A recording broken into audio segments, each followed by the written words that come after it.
খুব ভালো লাগতেছে। দেখেন গাড়ি আছে, সম্পদ আছে, মানুষ নাই।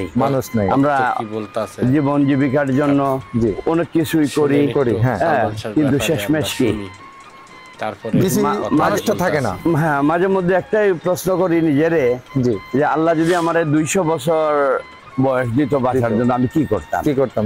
আসসালামু আলাইকুম প্রিয় সালমান ভক্তরা, আজকে আমি খুব স্পেশাল একটা ইন্টারভিউ আপনাদের জন্য নিব। সেটা হলো সেই 1995 সাল সালমান ভাই যখন গাড়িটা কিনছিলেন, এই ডানাকাটা গাড়িটা। সালমান ভাই সুবাদে এখানে আসছিলেন গাড়িটা। কুমকুম মামা আছেন এই গাড়িতে। কুমকুম মামার সেই স্মৃতিচারণগুলো দেখবো, শুনবো যে এই গাড়িটা নিয়ে কি স্মৃতিচারণ আছে। গাড়িটার দরজাটা খুলি। আরেকটা গাড়ি আছে সালমান ভাই সামনে দরজা, গাড়িটা কিনেন, যে গাড়িটা চালান, এই গাড়িটি এটি হলো এটি দুইটা গাড়ি পাশাপাশি আছে, আপনি দেখতে পাচ্ছেন দুইটা গাড়ি পাশাপাশি। আচ্ছা, আমি আজকে কুমকুম আমার কথা শুনবো, জানবো যে সালমান ভাইয়ের স্মৃতিবিজিত সেই গাড়ি দুটো পাশাপাশি বা ওই গাড়িটিতে বসে কুমকুম আমার স্মৃতি মনে আছে, সেটি জানবো, সেটি শুনবো আজকে। এই যে আমার সাথে আছেন আমাদের কুমকুম মামা। আসসালামু আলাইকুম। ওয়ালাইকুম সালাম, শুভ সকাল।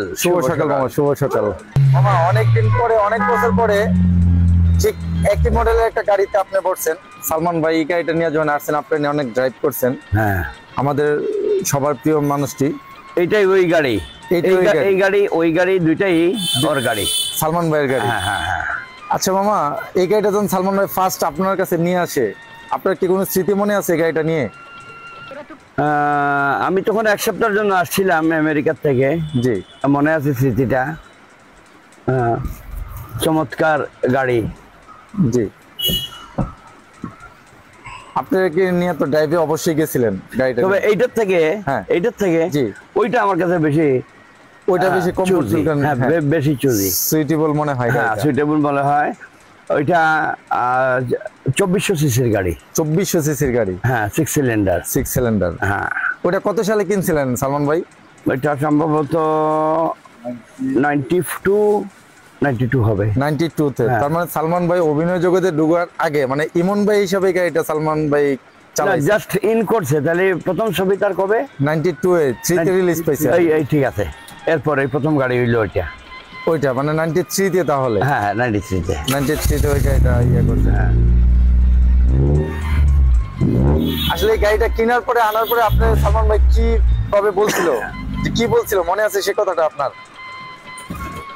মামা, গাড়িটা পছন্দ হয়েছে নি? আচ্ছা, হ্যাঁ, কেমন গাড়ি? আমরা মার্ভেলাস, গুড চয়েস। 1995 সালে মনে হয় গাড়িটা নিয়ে আসছিলেন। হ্যাঁ, 95। আপনি 1 সপ্তাহের জন্য ছুটিতে আসছিলেন বাংলাদেশে। হ্যাঁ। কোথাও কি লং ড্রাইভে গেছিলেন সালমান ভাই আপনাকে নিয়ে, এই গাড়ি নিয়ে? জাফলং গেছিলাম না? আচ্ছা, আপনার কাছ থেকে একটা প্রশ্ন আমার, সেটা হলো যে মামা, অনেকেই বলে সালমান ভাই নাকি খুব গাড়ি চালানো এক্সপার্ট ছিল, এত কন্ট্রোল ছিল বা এত দ্রুত গতিতে চালাতো।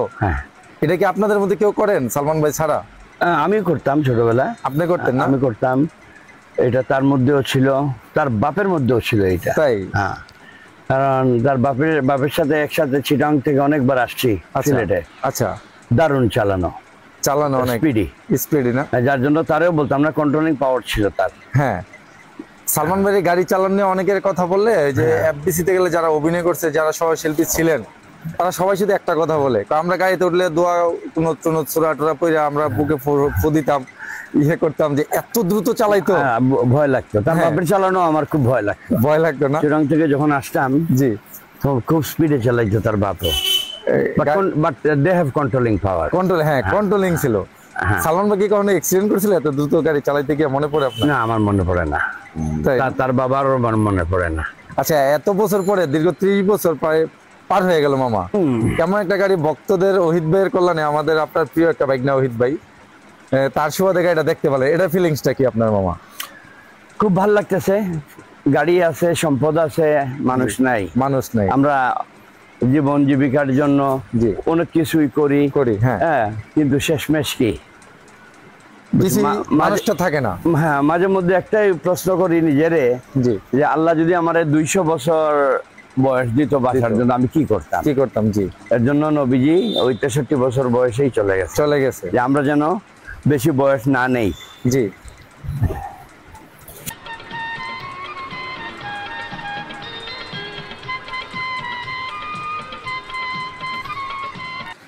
ভাই সত্য কোনো গোপন থাকে না, আজ হোক আর 30 বছর পরে হোক আর 100 বছর পরে হোক, সৎ মানুষের জয় হয়। আর সৎ মানুষ কোনো সত্য গোপন করা যায় না। চোরের 10 দিন, গৃহস্থের 1 দিন, জিনিসটা এরকম বুঝতে হবে।